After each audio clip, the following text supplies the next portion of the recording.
Welcome back to Old School Sports and our Out of the Park Baseball 26 series, Rescue the Rockies. And the 2040 season is going well for the Rockies so far, a 55-27 record, best record in baseball, 4 games ahead of the San Diego Padres for the best record in the NL West, the best record in the National League, and that best record in all of the majors. Going to be a relatively short episode here today. We did our annual mid-season roster review last episode, still contemplating exactly what we should pursue as we get closer to the trade deadline to hopefully ensure that we can guide this team back into the postseason and hopefully win it all, which is something we haven't done since 2037 at this point.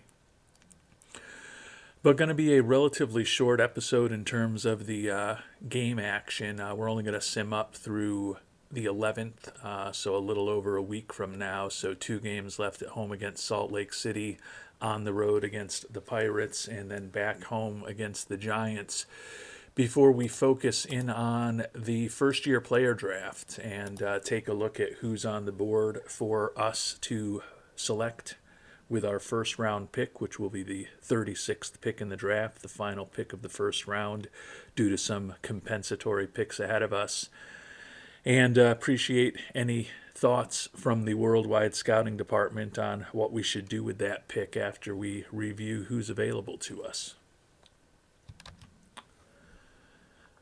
And we ended up sweeping the series against the Salt Lake City Trappers to push our record to 57-27. Some more good news.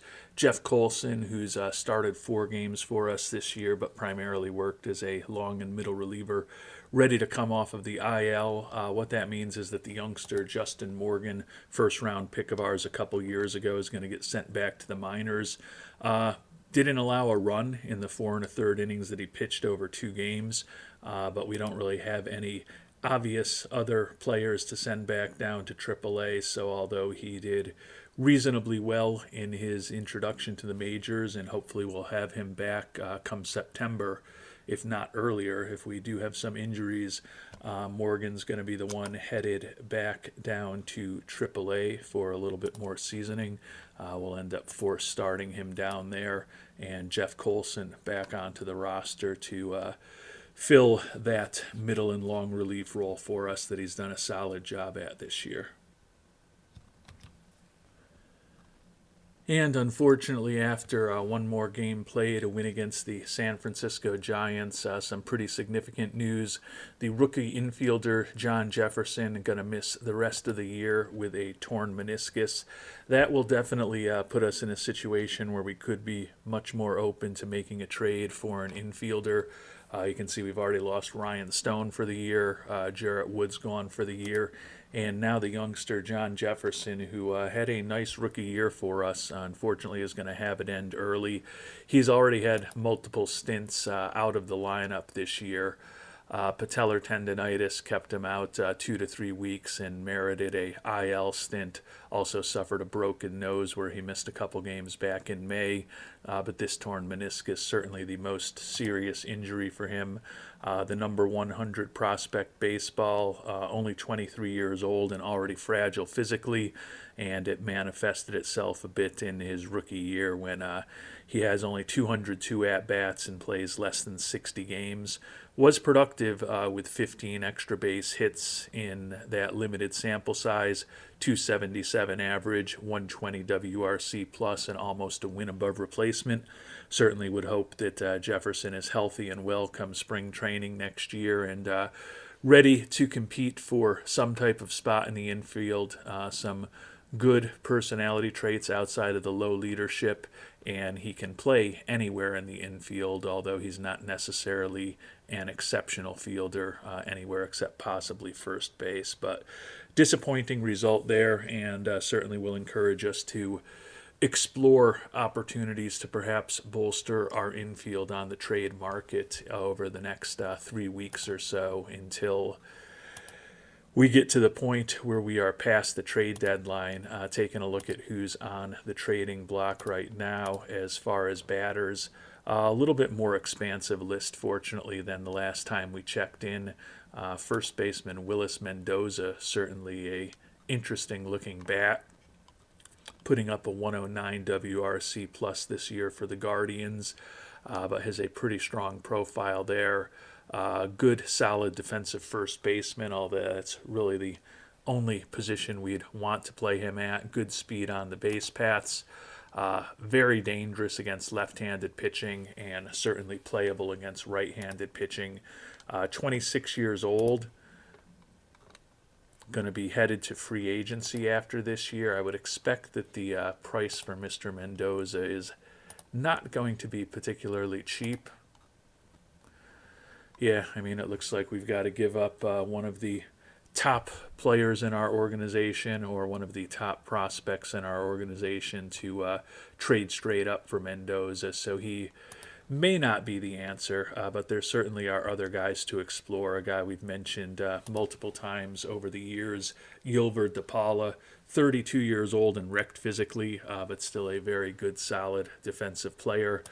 The switch hitter looks to be perhaps a bit more effective against left-handed pitching, at least in terms of his ability to draw walks.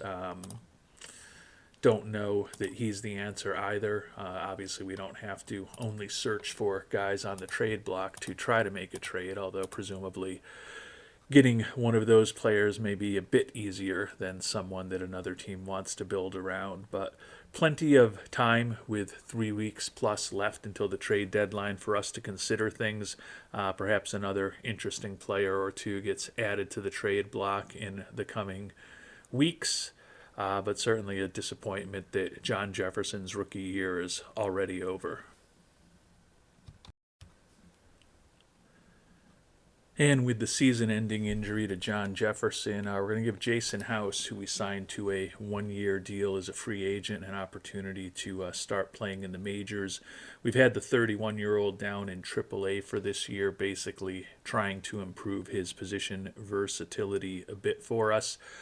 He's also a potential two-way player. You can see he had an ERA of over 8 in 8 2/3 innings pitched for us in AAA this year. But he has hit 254 in 224 at-bats. Back in the majors now, though, and we're going to give him an opportunity, given his profile, which is very strong splits favoring playing him against left-handed pitching versus right-handed pitching. Going to give House an opportunity to try to be our third baseman against left-handed pitching, and we're actually going to move Derby Mahez into the lineup every day against right-handed pitching. Move Trent Kaysen from third base to first, where Jefferson was playing. Move Mahez into the lineup and at third base. Probably going to lose a little bit offensively, but definitely will tighten up our defense. Mahez, as a right-handed hitter, is also better against left-handed pitching than he is against right-handed pitching, but not nearly the degree of differential in his ratings that Jason House has. So we're going to give House the opportunity to get a little playing time against left-handed pitching and see what he can do for us. Certainly doesn't rule out making a trade down the line, as House still has option years available. And as we prepare for the draft, I ended up sweeping our series at home against the Giants. So 6-0 this month at home against the Giants and the Trappers. Unfortunately, we did lose 2 out of 3 in Pittsburgh, but a 7-2 record certainly going to fit what we're hoping to accomplish. Turn our attention now to the rookie draft, which is, as we've noted today, a 61-29 for our Rockies as we get ready for the draft. We've got the 36th overall pick. We are going to go ahead and get this party started, go ahead and sim ahead until our next pick and find out who is on the board, expecting that many of the true blue chip prospects will be gone. Certainly an interesting one, given where we are as the catcher, Jason Haas. Solid defensively, going to draw a ton of walks, and we think will ultimately have a lot of home run power. Worry about the contact and the strikeouts, but still certainly think that the 23-year-old could be a pretty interesting player, not too far off from being ready to contribute at the major league level, but as a guy who's mocked to go 5th overall, not expecting that he will be on the board for us with pick number 36. Take a first look at the 4 recommendations from our scout. Center fielder Matt Watson, outstanding contact hitter who's kind of average-ish to a little below average in everything else, at least according to our scout. Left-handed hitting outfielder, respectable ratings as far as his range and his arm, some positive personality traits, not the most speed in the world. 2.8 million bonus demand, certainly something that we can handle. Starting pitcher Brad Ratt, an 18-year-old right-hander. Solid stamina, really good at holding on runners, some positive personality traits, already throws in the mid-90s, can think he can get to triple digits. Potential for a 6-pitch arsenal, although as a 18-year-old he's got a lot of work to do, particularly on his change and his knuckle curve.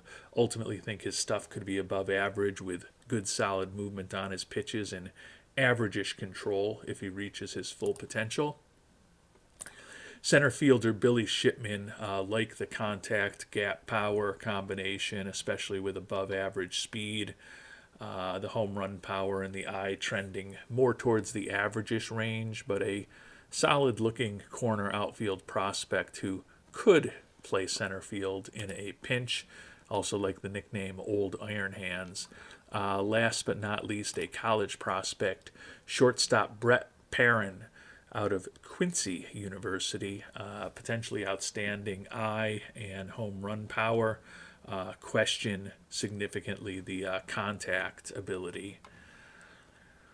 Good range, although his error rating and his arm are below average for a major league infielder, like the high adaptability and work ethic. Decent base running instincts. The Hopkinton, New Hampshire native is a switch hitter. Looks like he's pretty similar in his ratings, a little better in terms of the gap power against left-handed pitcher, but certainly not dramatic differences between his lefty and righty splits. Tend to think that the concerns about contact and strikeouts would keep me away from him. The OSA even a little more negative on his ability to avoid strikeouts. Actually, they're not. They're similar-ish when all is said and done to us in terms of their view on Perrin, but few interesting prospects that our scout is most excited about, but clearly we're going to spend some more time on the pool. We do have all 5 of our first 5 rounds of picks this year, but we will be picking at the end of every round as we often have been over the last decade. And taking a more broad-based view at the pool of players who are available, we'll start with the pitching prospects. A lot of relievers are highly regarded in terms of their potential by our scout.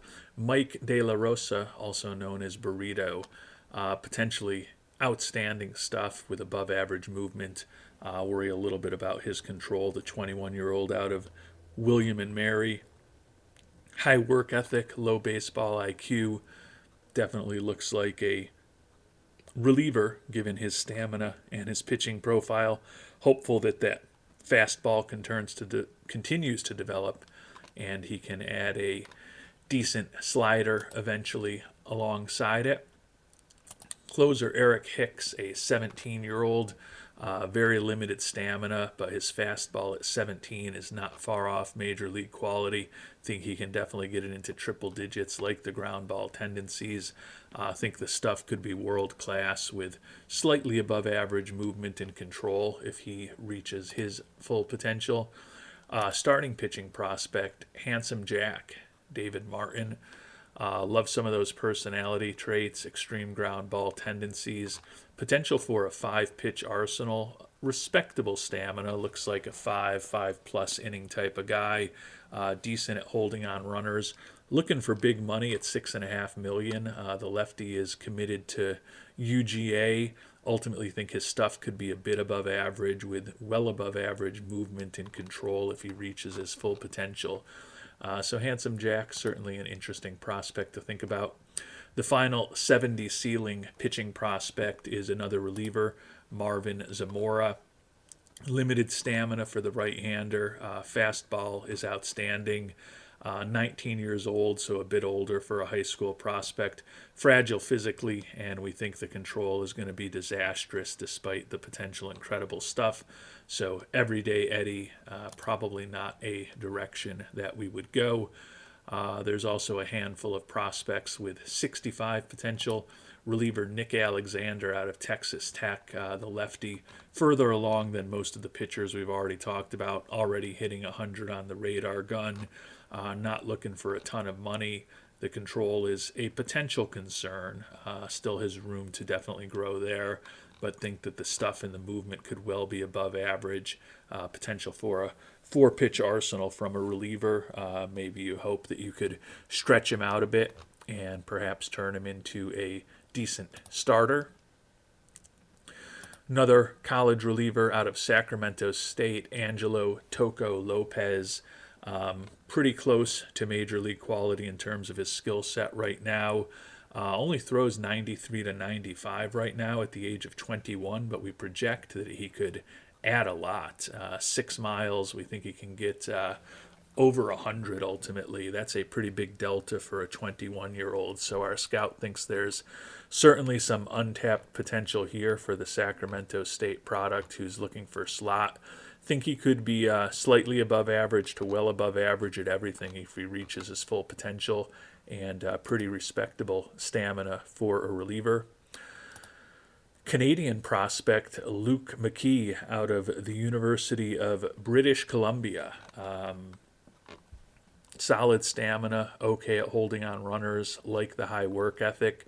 Potential for a 5-pitch arsenal, although at 22 and a half years old, not sure whether that changeup will ultimately develop, but still could have a 4-pitch arsenal, plus stuff, average movement, well above average control if he reaches his full potential.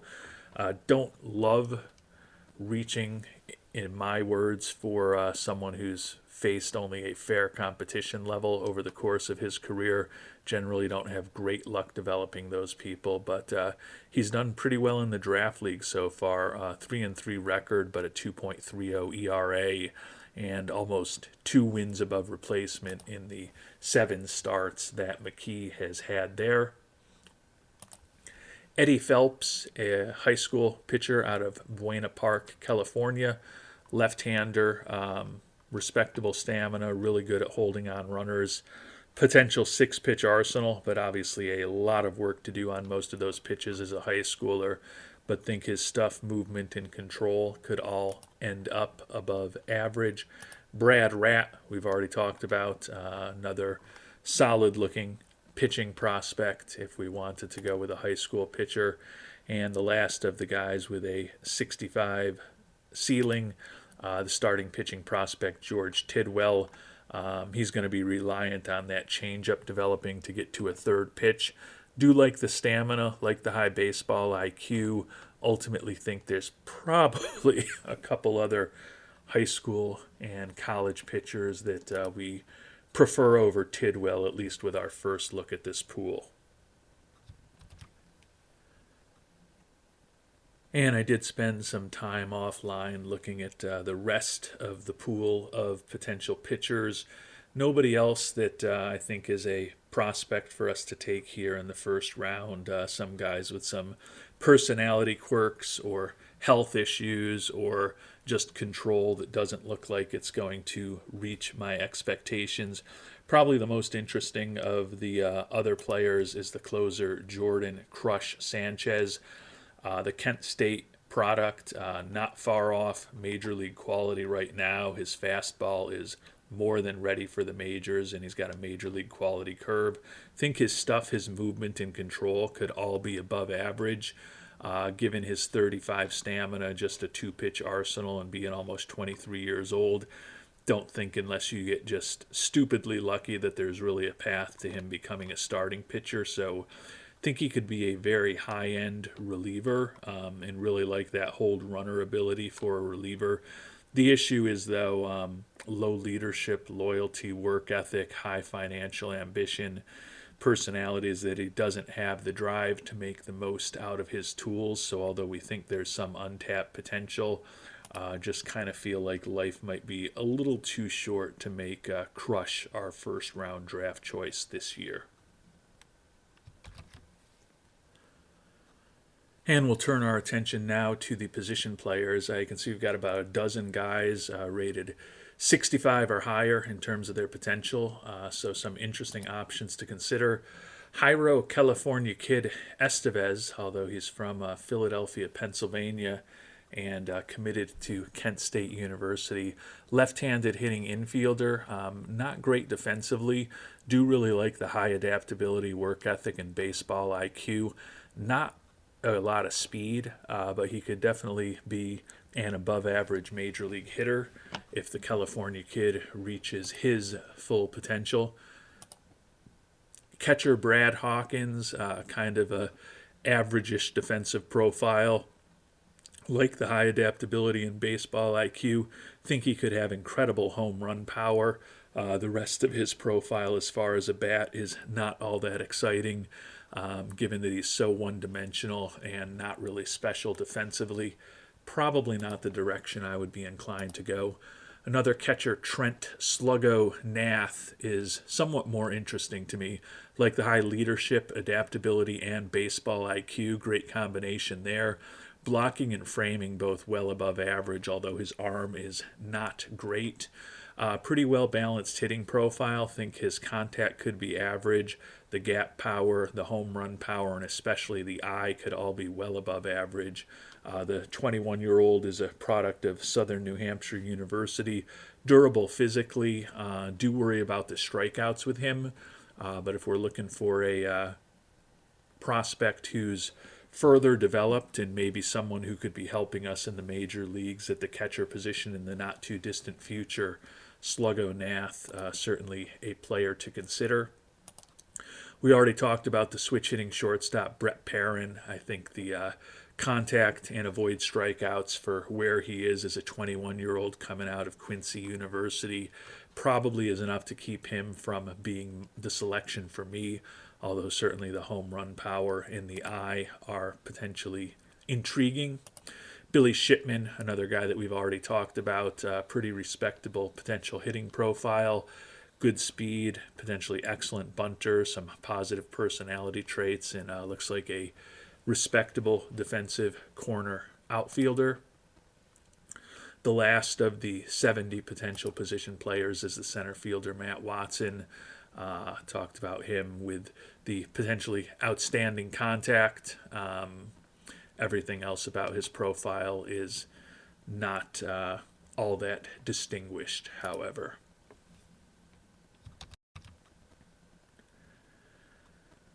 We also do have 7 position players with 65 potential to think about. Shortstop Dane Bird. Really like that 70 infield range and his speed and base running instincts at 18 years old. Looks like a pretty interesting defensive prospect. Think the contact can be well above average, exceptional gap power, the home run power in the eye, however, nothing particularly special for the switch hitter. Left fielder Corey Lynn, pretty well-balanced batting profile, not going to strike out a lot, could be a pretty solid contact hitter. The lefty is not special defensively and not a lot of speed, really primarily a bat, and don't know that the bat is special enough for me to consider him with our first pick.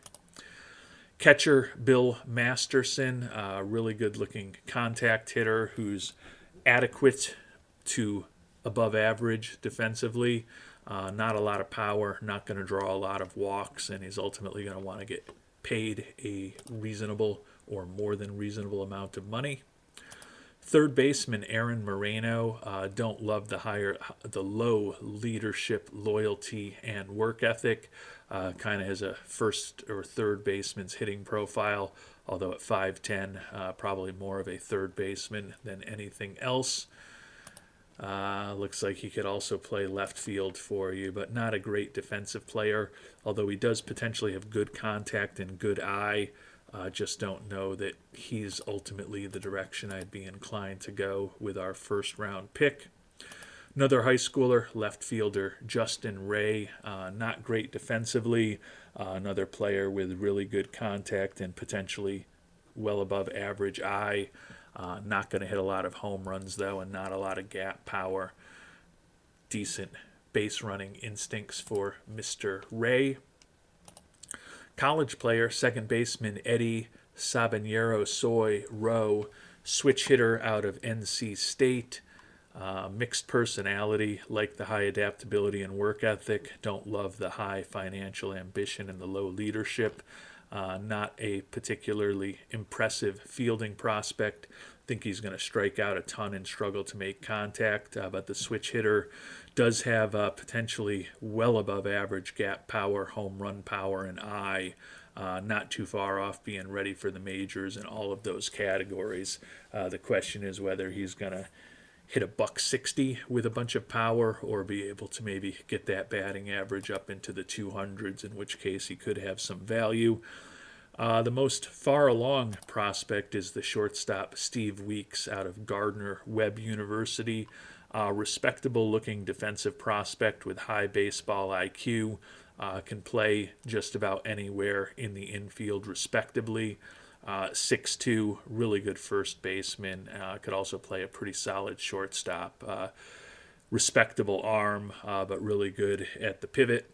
The bat is not far off major league quality at this point. We don't think it gets much better than average major league quality. But if he reaches his full potential, he's got a above average bat with a more than respectable glove. In the draft league so far, hitting .280 with 8 homers and 14 ribbies and 125 at-bats. So El Rubio Wheats, definitely someone to consider as well.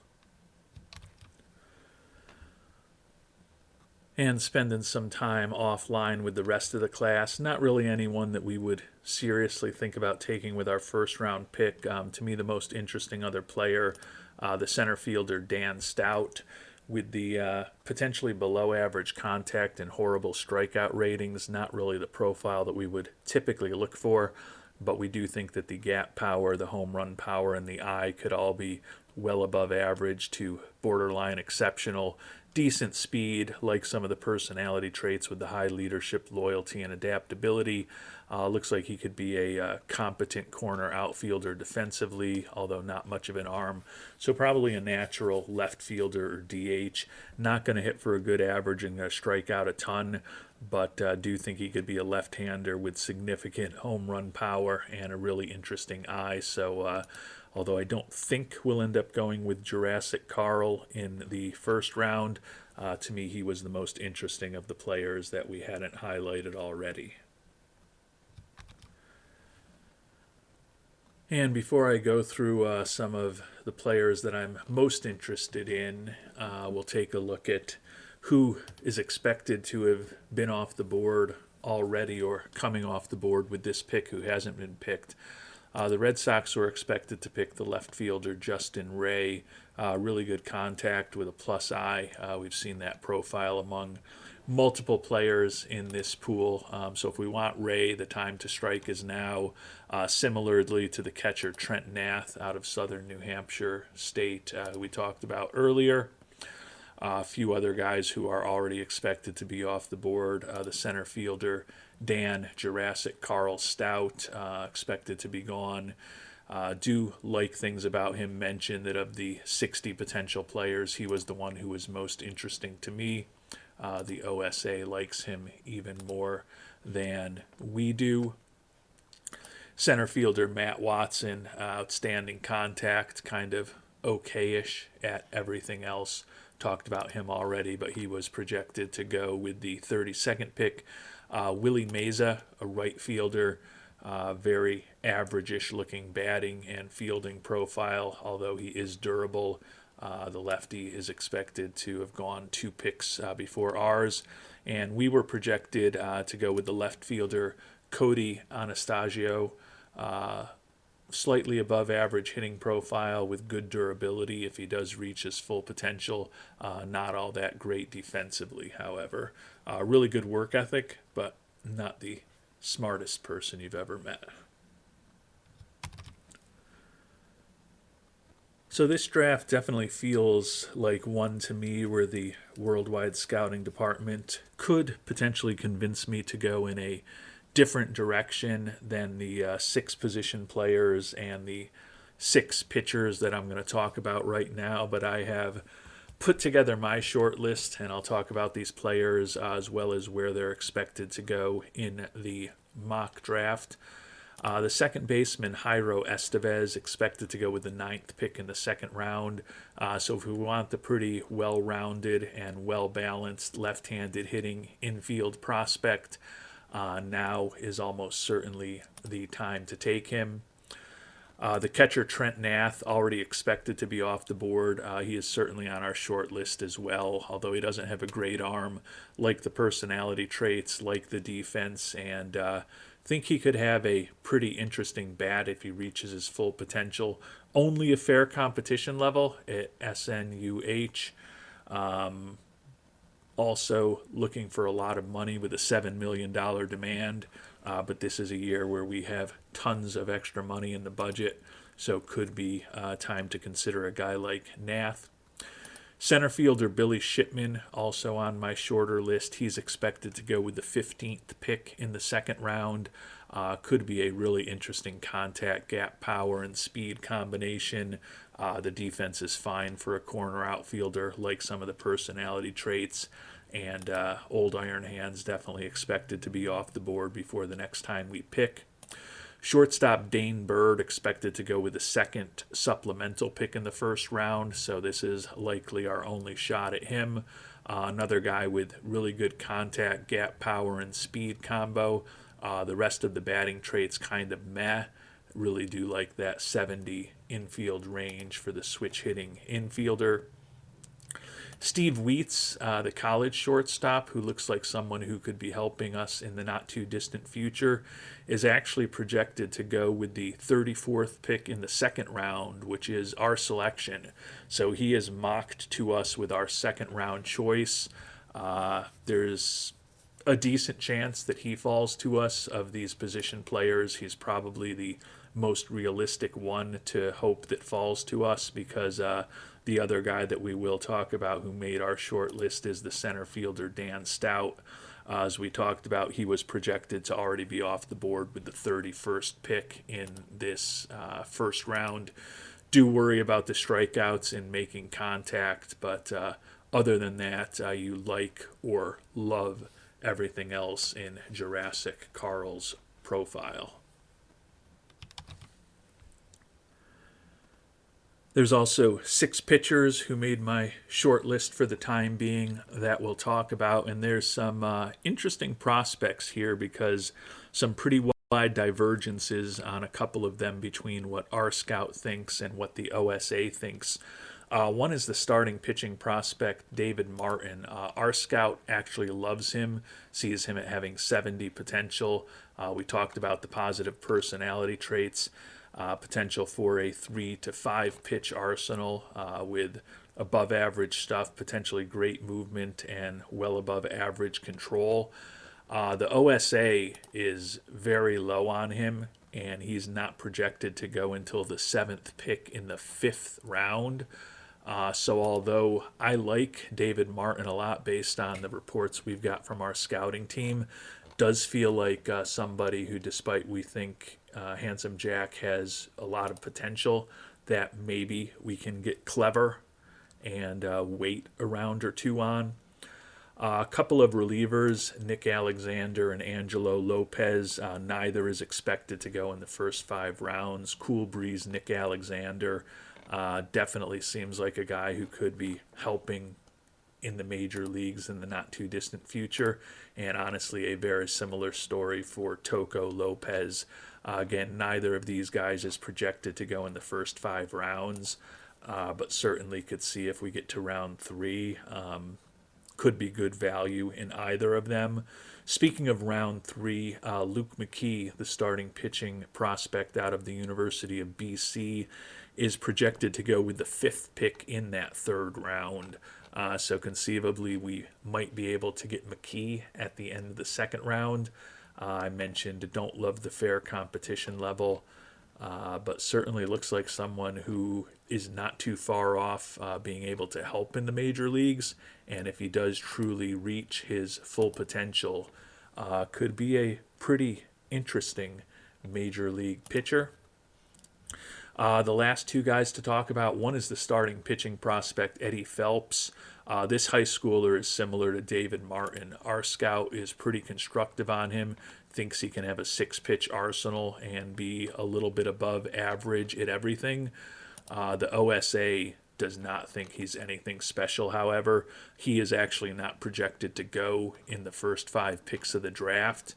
So I'm kind of feeling between the likes of... and I have to get back to my ratings rather than the OSA ratings to see the people that I want to talk about. But it does feel like between David Martin and Eddie Phelps, we might be able to get one or two of these guys on board without using a truly premium pick, since the OSA is so much lower on them than we are. Last but not least, Brad Ratt, projected to go with the 31st pick in the second round. So odds are, if we want him, now's the time to take him. Potential 6-pitch arsenal, good stamina, really good at holding on runners, some positive personality traits.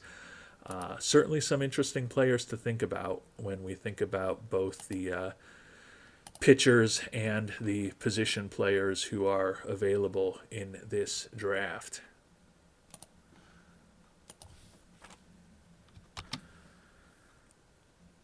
So we've got some interesting decisions to make, as always, kind of balancing potential nearer term help with a college player versus maybe a high school player with some longer term upside.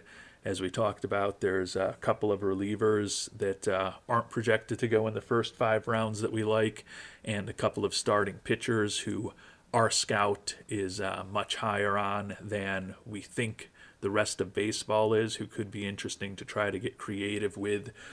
Kind of feeling with most of the position players that we talked about, however, that if we want to bring them on board, now is probably the time where we need to make that pick.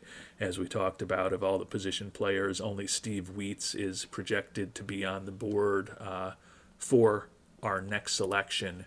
And as I noted, he's just barely projected to be on the board for our next selection because he's the guy who is being mocked to us. So as always, some interesting decisions to make here as the draft gets underway. If you have some thoughts on what you would recommend, as always, would appreciate hearing them. And until our next episode, thanks so much for watching, and hope you have a great day.